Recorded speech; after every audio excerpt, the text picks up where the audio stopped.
Über 5'500 Menschen wohnen hier am Friesenberg in der Stadt Zürich. Es ist die grösste Siedlungsgenossenschaft der Schweiz, mit vielen Familien, so wie wir eine sind. Und ja, es ist wirklich ein kleines Paradies. Die Vorzüge, dass wir hier in der Stadt sind, aber doch auch im Grünen, bietet vor allem für uns mit den Kindern sehr viel Lebensqualität. Wichtig ist uns auch die Nachhaltigkeit beim Wohnen. Schon im 2007 hat sich der damalige Vorstand der FGZ auf die Suche gemacht nach einer sinnvollen Lösung zum Heizen unserer Wohnungen. Man hat Holz, Erdwärme und andere erneuerbare Energiequellen geprüft. Wir haben einfach gewusst, wir wollen weg von Öl und Gas. Alles andere wäre überhaupt nicht mehr zeitgemäss gewesen, weil wir die Vision von einer ökologisch nachhaltigen Gesellschaft verfolgen.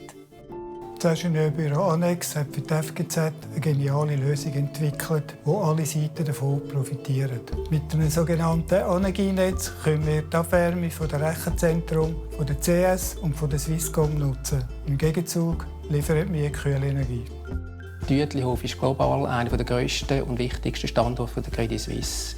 Über 8000 Menschen arbeiten hier und auch ein grosses Rechenzentrum ist integriert.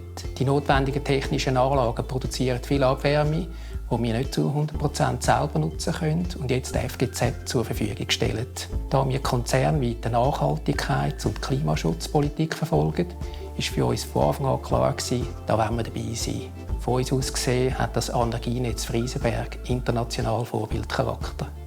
Das Schöne an unserer Idee ist wirklich, dass alle davon profitieren. Es hat zwar einiges an Informations- und Vermittlungsarbeit gebraucht, aber die Vorteile haben alle überzeugt. Das technische Prinzip ist schnell erklärt. Via Leitungssystem können wir die Wärme- und Kältezufuhr regeln, sodass der Friesenberg im Winter die Abwärme der 2 Rechenzentren als Heizenergie bekommt. Im Sommer nutzt das Rechenzentrum wiederum die Kälte, die im Erdreich gespeichert ist. Es werden jährlich 1,6 Millionen Liter Heizöl eingespart, was mehr als 50 Tanklastwagen entspricht. Und gerade nochmal so viel spart die FGZ durch energetische Sanierungen und Ersatzneubauten ein. Ein grosser Beitrag für eine nachhaltige Nutzung unserer Ressourcen.